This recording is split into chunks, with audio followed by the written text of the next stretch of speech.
Listen to me. There is a kind of pain that does not shout. It does not bleed where people can see. It hides inside your chest and speaks in the silent hours of the night. The pain of being hurt by a man you trusted. The pain of giving loyalty and receiving wounds. The pain of loving deeply and being treated carelessly. And many of you are not just asking, why did he hurt me? You are asking, what is wrong with me that I was hurt? Let me tell you something tonight. Your value is not defined by how someone treated you.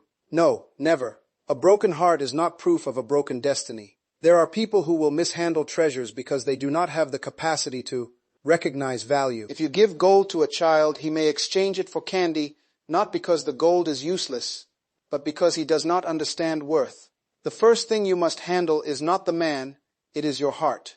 Because when pain enters a heart that is not guarded, it begins to rewrite identity. You start doubting your beauty, your intelligence, your calling, your purpose, your future.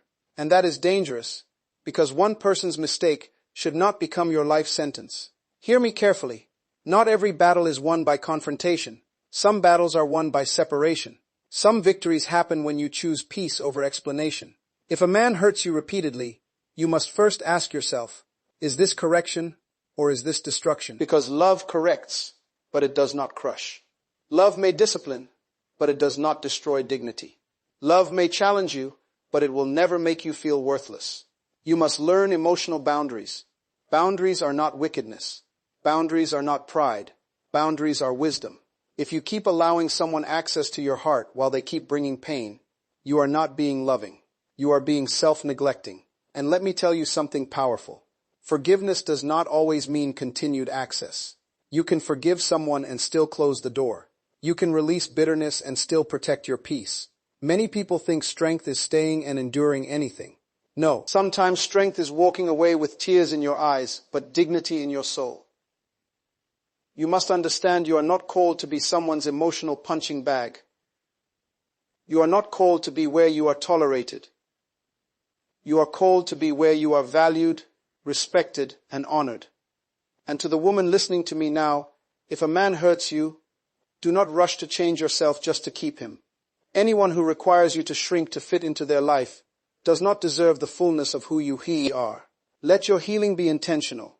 Heal before you jump into another attachment. Heal before you make permanent decisions from temporary pain, because pain has a voice, and if you don't silence it, it will choose your future for you. Spend time rebuilding your identity. Spend time remembering who you were before the hurt. Spend time with God. Spend time with purpose. Spend time with people who speak life into you. And hear this. Not every man will hurt you. Do not let one bad experience make your heart a prison. Pain should teach you wisdom, not build walls that block destiny. The right man will not confuse you. The right man will not make you beg for respect. The right man will not make you feel like loving you is a burden. And until that season comes, become whole, become strong, become peaceful. Become the kind of person who does not need validation to know their worth. Because when you know your worth, you stop negotiating with pain. I pray for you that every wound in your heart will become wisdom. That every tear will become strength. That every betrayal will become clarity. And that you will never again reduce your value just to keep someone who is comfortable hurting. You are not what happened to you. You are who you choose to become after it. And you are stronger than you think. Guard your heart before trying to fix the person who hurt you. Because many times when pain comes from someone we love, our first instinct is not protection. It is repair. You want to understand them, rescue them, help them change, help them grow, help them see your value. But listen carefully. A bleeding heart cannot perform surgery. When your emotions are wounded, your judgment becomes weak. Your boundaries become blurry, and your identity becomes negotiable. And this is where many people lose themselves. Not because they are weak, but because they are compassionate without protection. There is a dangerous mindset that says love means endurance without limits. But wisdom teaches that even love needs structure. When you do not guard your heart, you start absorbing words that were never meant to define you. You start carrying guilt that does not belong to you. You start taking responsibility for another person's brokenness. And slowly, without realizing it, you begin to adjust your personality just to reduce conflict. You laugh less, you speak less, you dream less, you shine less. Not because you are becoming humble, but because you are becoming smaller. Guarding your heart means observing patterns, not just promises. Anyone can apologize in the moment. Anyone can cry when they fear losing you. Anyone can promise change when consequences are near. But patterns reveal truth. And when you guard your heart, you give yourself permission to step back and watch actions over time. Not just emotions in moments. Because pain repeated is no longer a mistake. It is a pattern.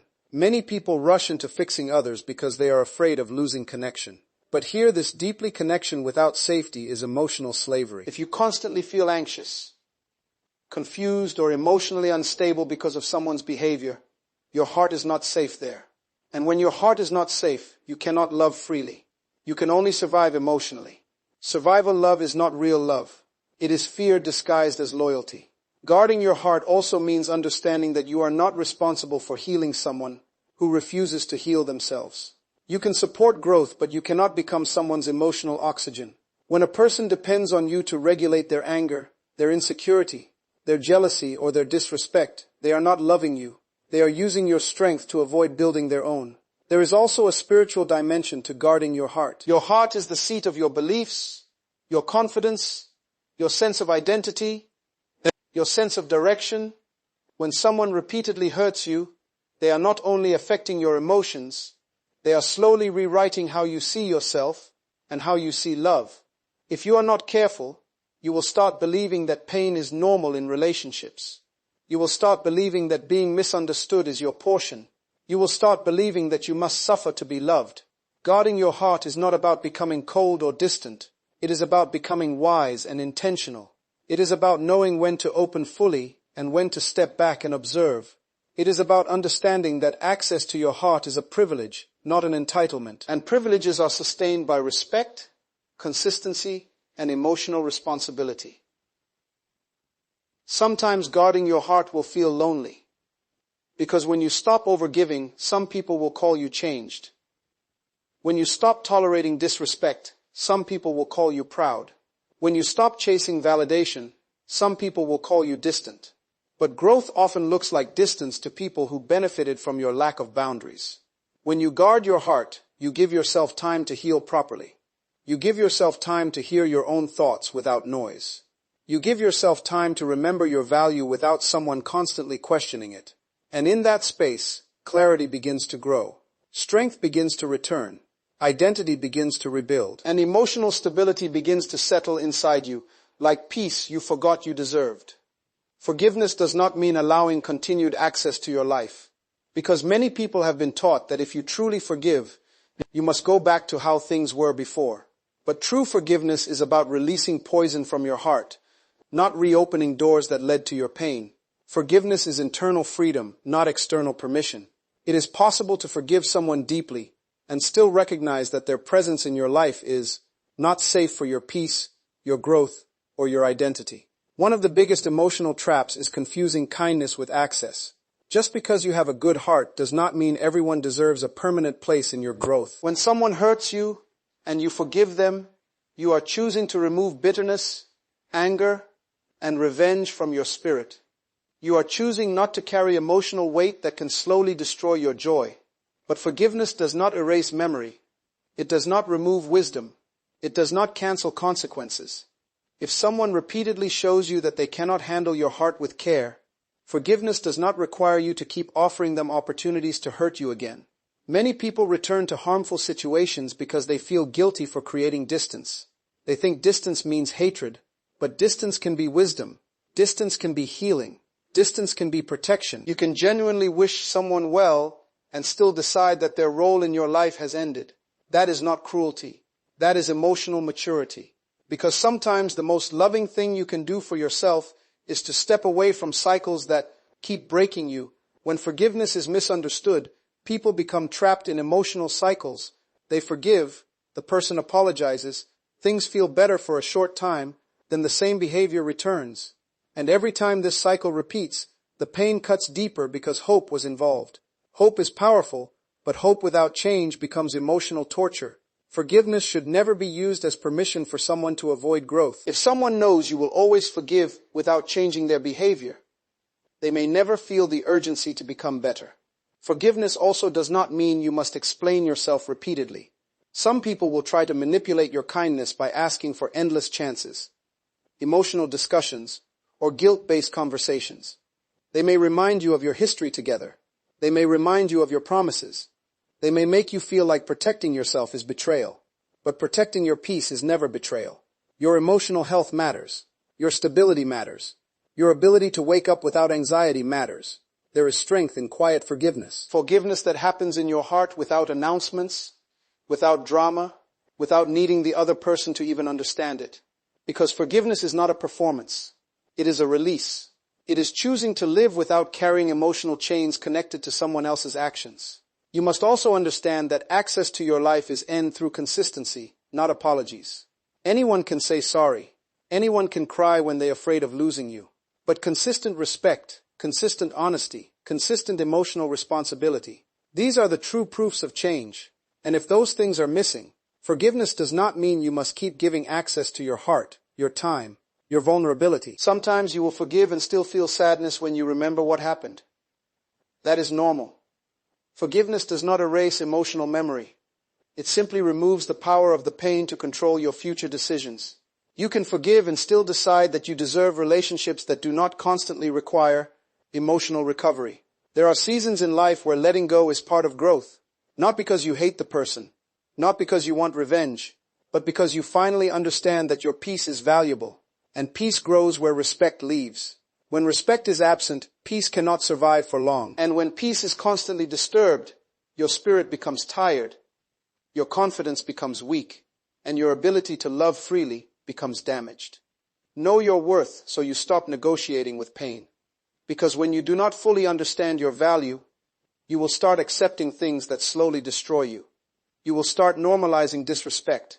You will start explaining away bad behavior. You will start lowering your standards just to keep someone in your life. And the dangerous part is this does not happen suddenly. It happens slowly through small compromises that seem harmless in the moment but become heavy, chains over time. When you do not know your worth, you begin to believe love must be end through suffering. You start thinking that if you just become more patient, more quiet, more understanding, more available, then maybe you will finally be treated right. But real love does not require you to abandon yourself. Real love does not grow in an environment where you are constantly proving you deserve basic respect. When you truly know your worth, you understand that love should feel safe, not confusing. It should feel stable, not unpredictable. It should feel respectful, not humiliating. Many people negotiate with pain because they are afraid of being alone. Loneliness can make unhealthy situations feel better than empty space. But there is a difference between being alone and being emotionally abandoned while sitting next to someone. When someone constantly hurts you, ignores your feelings, or makes you question your value, you are already experiencing emotional loneliness. Staying does not fix loneliness. Sometimes it deepens it. Knowing your worth means recognizing that you are not an option that can be picked up and dropped based on someone's mood. You are not temporary comfort. You are not emotional backup. You are not someone who should only be valued when you are useful. Your presence, your time, your love, your loyalty, these are valuable things. And valuable things are not given freely to people who do not handle them with care. When you know your worth, you stop chasing validation. You stop needing constant reassurance to feel secure. You stop allowing someone's mood to determine your peace, because your value becomes something internal, something stable, something that does not change based on who stays or who leaves. And this changes how you respond to pain. Instead of asking, how can I fix this person?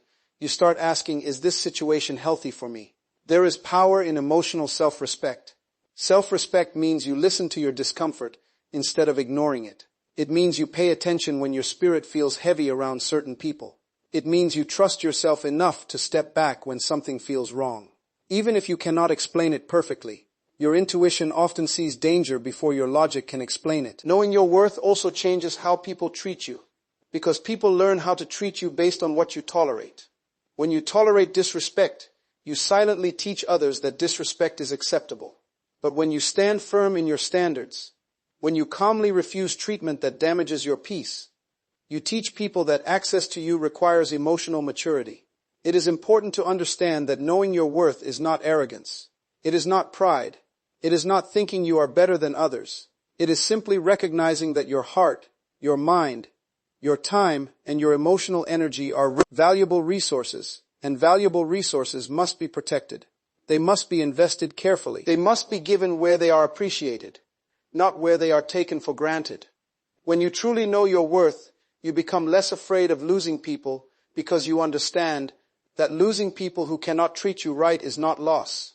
It is protection. It is alignment. It is life removing what cannot support who you are becoming.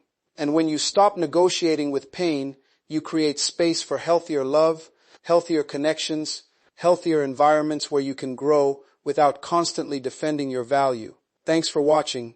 Like and comment if you enjoyed.